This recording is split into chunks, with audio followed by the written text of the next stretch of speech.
రాజేందర్ గారు ఈ సందర్భంలో మీరు మాట్లాడారు కాబట్టి ఆయనను సీఎం రేవంత్ రెడ్డిని టార్గెట్ చేసి కూడా చాలా కీలకమైన వ్యాఖ్యలు చేశారు. దానిపై మీరు కూడా స్పందించారు. పెద్ద ఎత్తున రాద్ధాంతం కూడా జరుగుతుంది. దీని వెనుక ఏం జరుగుతుంది? రాద్ధాంతం వల్ల విధానం బీజేపీ విధానం రాద్ధాంతం అంతే. వాస్తవాల పునాదుల మీద ఉండదు. బీజేపీ ఒక అబద్ధాలతో పునాదుల మీద నిర్మించబడ్డది. జనతా పార్టీ నుంచి not even Bharatiya Janata party Morarji Desai నుంచి కూడా అబద్ధాలను ప్రచారం చేయడంలో వాళ్ళు దిట్టలు. కాబట్టి వాళ్ళు చెప్పేది ప్రజలు నమ్మి మోసపోకుండా చూసే బాధ్యత మాది. కాంగ్రెస్ విధానం ఏంటంటే నిజాల పునాదుల మీద సమాజాన్ని నిర్మించేది కాంగ్రెస్ పార్టీ. సో అబద్ధాల కోరు మాటలను పట్టించుకోవాల్సిన అవసరం లేదు. ముఖ్యంగా ఈటల రాజేందర్ తన స్థాయిని తగ్గి దిగజారి, ఇంకా చెప్పాలంటే తన నైజానికి భిన్నంగా మాట్లాడుతున్న తీరు తన ఆత్మపరిశీలన చేసుకోవాలి. కానీ సామాన్యులకు అన్యాయం జరుగుతుంది, హైడ్రా పేరుతో దగా జరుగుతుంది, అందుకోసం నేను మాట్లాడాల్సి వస్తుందని కూడా ఆయన మాట్లాడారు. హైడ్రా పేరు మీద అన్యాయం పేదలకు జరగదు, అక్రమార్కులకు జరుగుతుంది. అన్యాయం కాదు, అది అక్రమార్కుల భరతం పట్టేది హైడ్రా.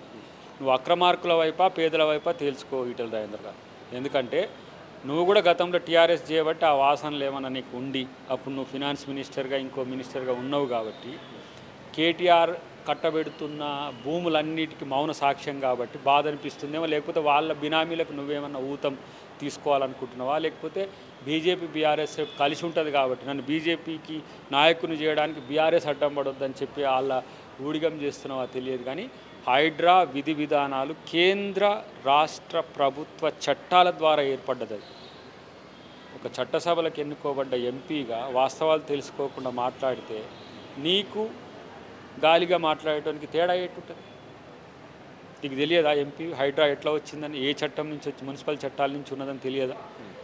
ఈ రాష్ట్రంలో భూములు బహురకాలుగా ఉంటాయి. 7-8 రకాల భూములు ఉంటాయి ఇక్కడ. ఆ భూముల రక్షణ కోసం వివిధ రకాల చట్టాలు ఉన్నాయి.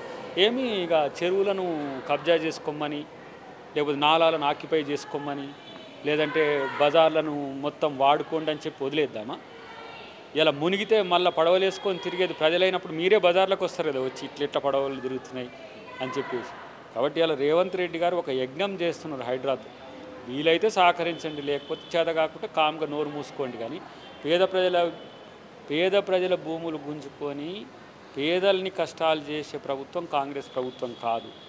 అలా నష్టం జరిగే పరిస్థితి వస్తే భూసేకరణ చట్టం ప్రకారం, మున్సిపల్ చట్టాల ప్రకారం 1కి 3 ఇచ్చే బాధ్యత ప్రభుత్వం తీసుకుంటుంది. తప్పితే మీలాగా అంటే మీరు బీఆర్ఎస్లో ఉన్నప్పుడు గుంజుకున్నలాగా మలన సాగర్ కొరకనో, ఎర్రవెల్లి కాన్నో, లేకపోతే ఏటిగడ్డ కృష్ణాపూర్ కాన్నో గుంజుకున్నట్టుగా ఆ రోజు ఈయన నోరే లేదు.